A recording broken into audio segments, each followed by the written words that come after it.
రాష్ట్రంలో అశాంతి, అశ్లీల నృత్యాల పాలన కొనసాగుతోందని వైఎస్సార్సీపీ ఎమ్మెల్సీ వర్దు కళ్యాణి విమర్శించారు. శాసనసభ మీడియా పాయింట్ వద్ద ఆమె మాట్లాడుతూ, రాష్ట్రంలో ప్రజలకు సంక్షేమం, అభివృద్ధి అందడం లేదని, కూటమి నేతలు మహిళలను వంచడం, రైతులను, విద్యార్థులను మోసం చేశారని విమర్శించారు.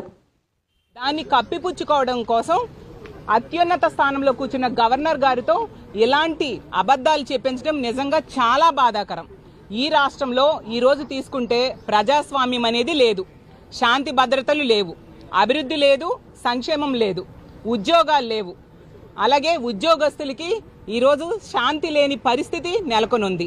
ఈ రాష్ట్రంలో ఎవరిని అడిగినా, ఏ ప్రజలను అడిగినా కూడా చెప్తారు ఎలాంటి పాలన సాగుతుంది అని అడిగితే ఈ రాష్ట్రంలో అశాంతి, అప్పులు, అలాగే అక్రమ కేసులు, అశ్లీల నృత్యాలు, అప్రజాస్వామికమైన పాలన సాగుతూ ఉంది అనేసి ప్రతి ఒక్క ప్రజలు చెప్పే పరిస్థితి మనం చూస్తూ ఉన్నాము. నిజంగా ఇంత దారుణమైన పరిపాలన గతంలో ఎప్పుడూ ఈ రాష్ట్రంలో లేదు. ఈవెన్ చంద్రబాబు నాయుడు గారు గతంలో ముఖ్యమంత్రిగా ఉండేప్పుడు కూడా ఇంత దారుణంగా పరిపాలించలేదు. ఈరోజు అలాంటి పాలన ఉండడం వల్ల ఒక 20 ఏళ్ళు ఈ రాష్ట్రం అభివృద్ధిలో వెనక్కి వెళ్ళిపోయిన పరిస్థితి. గతంలో జగన్మోహన్ రెడ్డి గారు ఈ రాష్ట్రాన్ని ఎంతో చక్కగా పరిపాలించడం వలన మిగతా రాష్ట్రాలకు ఆదర్శంగా ఈ ఆంధ్రప్రదేశ్ రాష్ట్రం నిలిచిన పరిస్థితి మనం చూసాం. ఈజ్ ఆఫ్ డూయింగ్ లో నంబర్ 1 స్థానంలో నిలబెట్టారు జగన్మోహన్ రెడ్డి గారు. అలాగే విద్య, వైద్యం, వ్యవసాయ రంగాలకి పెద్దపీట వేస్తూ నిజంగా మిగతా రాష్ట్రాలన్నిటికి కూడా వీళ్ళ ఆదర్శంగా, మన ఆంధ్రప్రదేశ్ రాష్ట్రం ఆదర్శంగా ఉండే పరిస్థితి మనం చూసాం. నిజంగా అప్పుల్లో తీసుకుంటే 3.22 లక్షల కోట్లు అప్పు చేశారు కేవలం 19 నెలల్లో కూటమి ప్రభుత్వం. అంటే అది ఆల్ టైమ్ రికార్డు. అంత దారుణంగా రాష్ట్రాన్ని అప్పుల్లో ముంచేసిన పరిస్థితి. అలాగే నిరుద్యోగులకి ఈరోజు ఉద్యోగాలు లేకపోవడం వల్ల నిరుద్యోగులు ఈరోజు ఆత్మహత్యలు చేసుకునే పరిస్థితికి దాపురించింది ఆంధ్రప్రదేశ్ రాష్ట్రంలో. 8.2% నిరుద్యోగిత రేట్లో మనం దేశంలోనే మొదట స్థానంలో ఉన్నాం. ఇంత దారుణమైన పరిస్థితులు గతంలో ఎప్పుడైనా చూసామా నేను అడుగుతూ ఉన్నాను. అలాగే నిరుద్యోగులకి నిరుద్యోగ భృతి ఇస్తామన్నారు. అది ఇప్పటి వరకు కూడా 19 నెలలైనా 3వ బడ్జెట్ ప్రవేశపెడుతూ ఉన్నారు. ఇప్పటికి కూడా ఇవ్వని పరిస్థితి మనం చూస్తూ ఉన్నాము. అలాగే రైతులకి పెట్టుబడి సాయం లేదు, గిట్టుబాటు ధర లేదు. దానివల్ల రైతులు ఈరోజు ఆత్మహత్యలు చేసుకుంటూ ఉండే పరిస్థితి మనం చూస్తూ ఉన్నాము. అలాగే మహిళల్ని ఎంత నెట్ట నిలువుగా మోసం చేశారంటే ఎన్నో హామీలు ఇచ్చారు, ఏ ఒక్క హామీ కూడా అమలు చేయలేదు సరికదా. మహిళలకి రక్షణ ఇవ్వకుండా ఉండే పరిస్థితి మనం చూస్తూ ఉన్నాము. ఎంత దారుణంగా వాళ్ళ ఎమ్మెల్యేలు, వాళ్ళ నాయకులే మహిళల్ని వంచిస్తూ ఉంటే వీళ్ళు చోద్యం చూస్తూ మహిళలకి కాపాడని పరిస్థితి మనం చూస్తూ ఉన్నాము. అలాగే మహిళల సాధికారత ఈరోజు నెట్ట నిలువుగా ఘోరమైన పరిస్థితిలో సాధికారత కోల్పోయిన పరిస్థితి ఈ రాష్ట్రంలో మహిళలు ఉన్నారు. అలాగే మహిళల పరపతి కూడా తగ్గిపోయిన పరిస్థితి మనం చూసాము. అలాగే డ్వాక్రా సంఘాలకి ఈరోజు బ్యాంకులు లోన్లు ఇవ్వని పరిస్థితి మనం చూసాం. అలాగే మహిళల తాలూకా పొదుపు తాలూకా శక్తి కూడా ఈరోజు ఈ కూటమి పాలనలో తగ్గిపోయిన పరిస్థితి మనం చూసాం.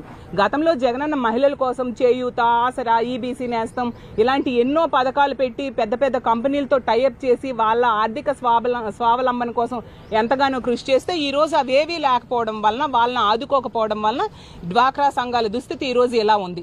అలాగే తీసుకుంటే విద్యార్థులు ఈరోజు 6 లక్షల మంది విద్యార్థులు ప్రభుత్వ పాఠశాల నుంచి బయటకు వచ్చేశారు. అంటే విద్యా ప్రమాణాలు సరిగ్గా లేకపోవడం వలన ప్రభుత్వ పాఠశాలలో జాయిన్ అవ్వట్లేదు. ఎంత దారుణం. అలాగే ఫీజు రియంబర్స్మెంట్ బకాయిలు పెండింగ్లో పెట్టేయడం వలన ఈరోజు పేద విద్యార్థుల తాలూకా ఉన్నత విద్య ఎంత ఘోరంగా ఉందో మనం అర్థం చేసుకోవచ్చు. ఈరోజు స్కూల్ అంటే కాలేజెస్లో విద్యార్థుల్ని సర్టిఫికేట్స్ ఇవ్వట్లేదు ఫీజులు కట్టలేకపోవడం వల్ల, ప్రభుత్వం ఫీజు రియంబర్స్మెంట్ నిధులు కేటాయించకపోవడం వల్ల. అలాగే తీసుకుంటే వీళ్ళు కేంద్రంతో ఎలియన్స్ లో ఉన్నారు. వీళ్ళు ప్రత్యేక హోదా అడగొచ్చు, వీళ్ళ మీద డిపెండ్ అయ్యి ఉన్న కేంద్ర ప్రభుత్వం ఉంది, కానీ వీళ్ళు అడగట్లేదు. వాళ్ళతో కాంప్రమైజ్ అయిపోయి ఉండే పరిస్థితి మనం చూస్తూ ఉన్నాం. అలాగే పోలవరం ఎత్తును కూడా తగ్గించేసిన పరిస్థితి మనం చూస్తూ ఉన్నాం. ఇలా కేంద్రం నుంచి రావాల్సిన ఎటువంటి నిధులు కూడా రాబెట్టకుండా వీళ్ళు చోద్యం చూస్తూ వీళ్ళ స్వలాభం కోసం మాత్రమే వీళ్ళు పనిచేస్తూ ఉండే పరిస్థితి. ఈ రాష్ట్రంలో ఉన్న భూముల్ని, ప్రభుత్వ భూముల్ని అప్పనంగా తన బినామీలకి దోచిపెడుతూ ఉండే పరిస్థితి, అది కారు చౌకగా దోచిపెడుతూ ఉండే పరిస్థితి రాష్ట్రమంతా చూస్తూ ఉన్నాము. ఆ గీతం భూముల విషయంలో 5,000 కోట్ల రూపాయల విలువైన భూములనేమో తన కుటుంబ సభ్యుడైన భరత్ గారికి రెగ్యులరైజ్ చేయడానికి ప్రభుత్వమే సహకరిస్తూ ఉండే పరిస్థితి మనం చూసాము. అసలు విద్య నేర్చుకోవాల్సిన సంక్షేమ హాస్టల్స్లో ఈరోజు అశ్లీల నృత్యాలు ఆడిస్తూ వాళ్ళకి తప్పుదోవ పట్టిస్తూ విద్యార్థుల భవిష్యత్తుని నాశనం చేస్తూ ఉంటే ఈ ప్రభుత్వం చోద్యం చూస్తూ ఉండే పరిస్థితి మనం చూస్తూ ఉన్నాం. మరి ఎందుకు ఈ సమస్యలన్నిటి మీద కూడా గవర్నర్ గారితో మాట్లాడించలేదు ఈ ప్రభుత్వం అని నేను అడుగుతూ ఉన్నాను. ఇవన్నీ వదిలేసి ప్రజలు మభ్య పెడుతూ వీళ్ళు ఈ 19 నెలలుగా ముఖ్యమంత్రి గారు అవ్వచ్చు, డిప్యూటీ సీఎం గారు అవ్వచ్చు, లోకేష్ గారు అవ్వచ్చు, మిగతా మంత్రులు, ఎమ్మెల్యేలు ఏవైతే అబద్ధాలు చెప్పారో 19 నెలలుగా ప్రజలు మభ్యపెడుతూ ఉన్నారో అదే అబద్ధాలని అత్యున్నత స్థానంలో ఉన్న గవర్నర్ గారితో ఈ రోజు చెప్పిస్తూ ఉండే దురదృష్టకరమైన పరిస్థితులు ఈ రాష్ట్రంలో నెలకొని ఉన్నాయి. దీన్ని మేము తీవ్రంగా ఖండిస్తూ ఉన్నాము. ఈ సమస్యలన్నిటి మీద కూడా ప్రతిపక్షంగా మేము ప్రశ్నిస్తామని చెప్పి అసెంబ్లీలో మా అధ్యక్షులైన జగన్మోహన్ రెడ్డి గారికి ప్రతిపక్ష నేత హోదా ఇవ్వట్లేదు. మాకు ప్రతిపక్ష హోదా ఇవ్వని పరిస్థితి, మా ఎమ్మెల్యేలకి, మా పార్టీకి ప్రతిపక్ష హోదా ఇవ్వట్లేదు. దీని వలన మేము ఈరోజు బయటికి వచ్చేయడం జరిగింది. ఎందుకంటే మా వైఎస్ఆర్ కాంగ్రెస్ పార్టీ ఎప్పుడు కూడా ప్రజల తరపున నిలబడి పోరాటం చేసే పార్టీ. ప్రతిపక్షంలో ఉండేటప్పుడు ప్రజల తరపున పోరాటం చేస్తాం, అధికార పక్షంలో ఉండేటప్పుడు ప్రజలకు కావాల్సిన అన్ని కూడా ఇచ్చిన హామీలు అమలు చేస్తాము, వాళ్ళ అభివృద్ధి సంక్షేమానికి పెద్దపీట వేయడం జరుగుతుందని తెలియజేస్తూ ఉన్నాను.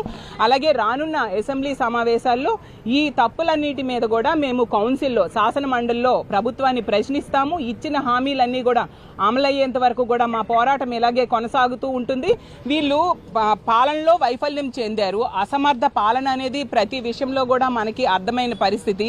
శాంతి భద్రతలు భయంకరమైన పరిస్థితుల్లో ఈరోజు భయాందోళనకు గురి చేసే పరిస్థితుల్లో ఈ రాష్ట్రంలో శాంతి భద్రతలు ఉన్నాయి. వీటన్నిటి మీద కూడా వీళ్ళు ఎటువంటి చర్యలు తీసుకొని పరిస్థితి మనం చూస్తూ ఉన్నాము. ఎంతసేపు కూడా వీళ్ళ పాలన వైఫల్యాల్ని కప్పిపుచ్చుకోవడం కోసం డైవర్షన్ పాలిటిక్స్ చేస్తూ ఉండే పరిస్థితి మనం చూస్తూ ఉన్నాము. ప్రతి సందర్భంలో కూడా వీళ్ళ పాలన వైఫల్యాలను కప్పిపుచ్చుకోవడానికి డైవర్ట్ చేస్తూ రకరకాల అవసరం లేని ఇష్యూలు, అబద్ధ ప్రచారాలు చేస్తూ ఉండే పరిస్థితి మనం చూస్తూ ఉన్నాము. అందుకే ఈ గవర్నర్ గారితో ఇలాంటి పచ్చి అబద్ధాలు చెప్పించారు. ఈరోజు చంద్రబాబు నాయుడు గారు అవ్వచ్చు, పవన్ కళ్యాణ్ గారు, లోకేష్ గారి తాలూకా పాలనా వైఫల్యము, అలాగే తెలుగుదేశం పార్టీ నాయకుల తాలూకా అరాచకాలని రానున్న రోజుల్లో మేము మా శాసన మండలిలో ఎండగట్టబోతూ ఉన్నాము. అలాగే గవర్నర్ గారి దృష్టిలో కూడా అతనితో వీళ్ళు చెప్పిన అబద్ధాలు కూడా మేము తెలియజేయబోతూ ఉన్నాము. ఈ గవర్నర్ గారి ప్రసంగాన్ని కూడా మార్చాల్సిందిగా మేము కోరబోతూ ఉన్నాము. రానున్న రోజుల్లో ప్రజల తరపున ఈ నెల రోజులు శాసన మండలి సమావేశాల్లో మేము ప్రశ్నించబోతున్నామని తెలియజేస్తూ ఉన్నాం. Thank you.